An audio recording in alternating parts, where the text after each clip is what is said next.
Anyway, hey, I'm CJ and welcome to my channel where we are going to get enlightened.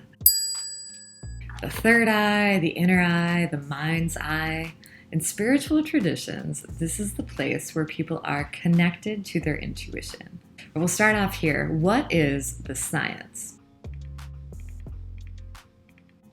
From spiritual traditions, the third eye lines up with our pineal gland. Pineal from the word pine because it's a little gland that's shaped like a pine cone, and it produces melatonin, it synthesizes serotonin, all the things that manage your circadian rhythms. Circadian rhythms are the system in your body where you feel tired when it's bedtime and you feel awake during the day.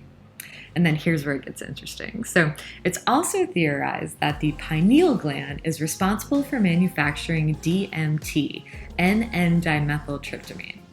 DMT is one of the most powerful psychedelics on the planet. It's the main psychoactive ingredient in ayahuasca, and it's similarly structured to psilocybin, the magic ingredient in magic mushrooms. In the US, DMT is a Schedule I controlled substance, which means it's illegal to make, buy, possess, distribute, but you might already have a lifetime supply right here. Anyway, most of the research on endogenous DMT has been on animals. Endogenous meaning that you create it within yourself, you don't take it externally. We've determined rat brains produce DMT, but to date, science has not definitively proven that DMT is produced in the human brain, although we have found DMT in human blood, urine, and cerebrospinal fluid. It's also been proven that we have within our body the enzymes necessary to create DMT. So in many ways, it feels like we're just waiting on the science to catch up. In the meantime, we're also going to look at the science and studies on breathwork, because this can also tell us a lot about what is happening in our bodies and in our pineal glands as we're experiencing something spiritual. In 2017, there was a study in the Journal of Neuroscience that found that our breath is what controls the circulation of cerebrospinal fluid throughout the brain. Now remember, we know that there is DMT in cerebrospinal fluid. The idea here is that by breathing a certain way, you could be increasing DMT distribution throughout your body and your brain, possibly resulting in those higher states of consciousness that everyone talks about with third eye openings or enlightenment. After all, holotropic breathing, where you're breathing full breaths in and out as hard as you can for an extended period of time, that's nicknamed DMT breathing. From an interview with James Nestor, author of the book Breath, The New Science of a Lost Art, I learned that in holotropic breathing, you were inhibiting blood flow to your brain, and so your brain is processing that as a threat. And sometimes you inhibit so much blood flow that perhaps your brain is interpreting this as though you are dying, which is why so many people have this reaction where they said, "I am reborn" after holotropic.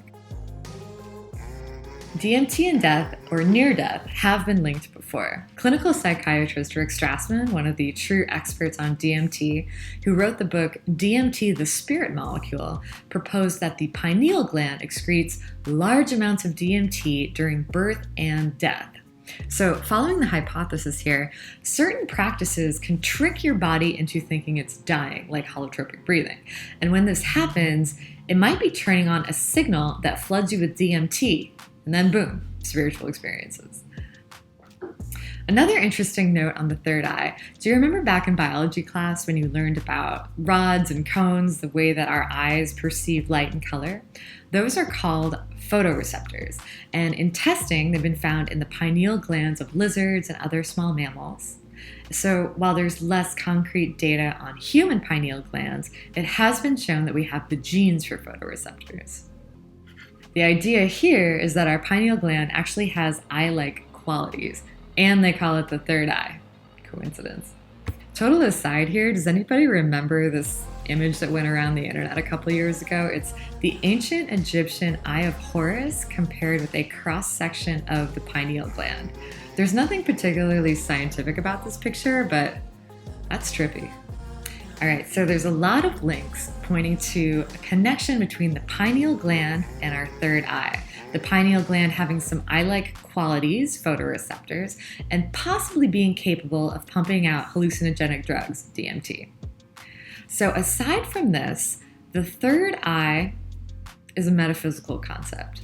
It's not proven. And so because of this, we look to the advice of spiritual communities.